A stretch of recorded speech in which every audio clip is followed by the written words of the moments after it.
This video will be quite brief and light when it comes to material. We will mainly be focusing on taking a close look at the molecular level to see what exactly is happening when we say that a substance is a solid, liquid, or gas. And let's start with solids.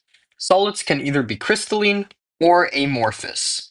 Crystalline means that the particles of a substance are arranged in a regular and neat 3D lattice, such as the repeating lattice in salts. Amorphous means that the repeating pattern of our bonds is not orderly. Amorphous bonds exist in substances such as glass. And as you can see by the photo down here below, the bonds are kind of just going all over the place. And this strange pattern gives them a much lower structural integrity. They are very prone to fracturing, which you know from glass. If you hit glass hard enough, it doesn't have a hole in it or break into two orderly pieces such as a salt would, it shatters into 1,000 pieces all over the place. And it's because of the amorphous nature of its bonds.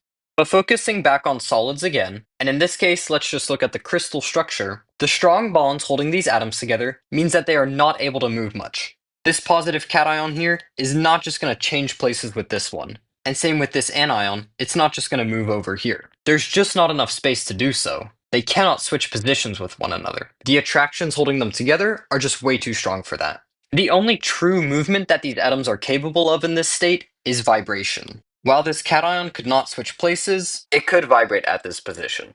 And this is why solids are solids. Their atoms have fixed positions. This also means that solids have a definite shape and volume. It is extremely difficult to compress solids. When we allow for more movement for our molecules, we get a liquid. These molecules in a liquid are continuously moving and colliding with one another, which is one of the reasons that, unlike solids, liquids do not have a definite shape.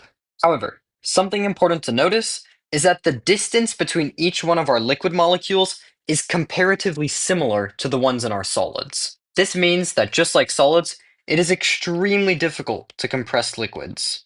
This is also why we say that solids and liquids have a similar molar volume.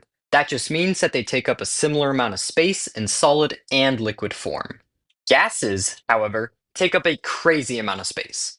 The molecules in a gas move much faster than the molecules in a liquid or a solid do. They also move in something called continuous random motion. This just means that the direction a gas molecule is heading in is random. It goes in this direction until it comes into contact with something, and then it changes its direction. And so on forever. It could hit the sides of a container, or it could even hit other gas molecules. It's important to note that although there is a lot of space between them, gas molecules still collide frequently. But again, the average spacing between gas molecules is much higher than solids and liquids.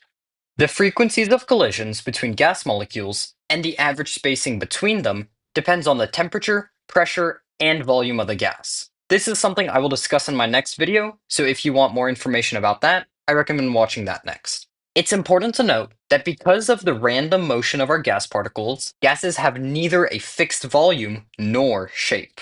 Additionally, because of the very large distance separating gas molecules, the intermolecular forces between each one of them are extremely weak. They're basically negligible. Make sure that you know that. Lastly, because the distance between gas particles is so large, we can easily compress them.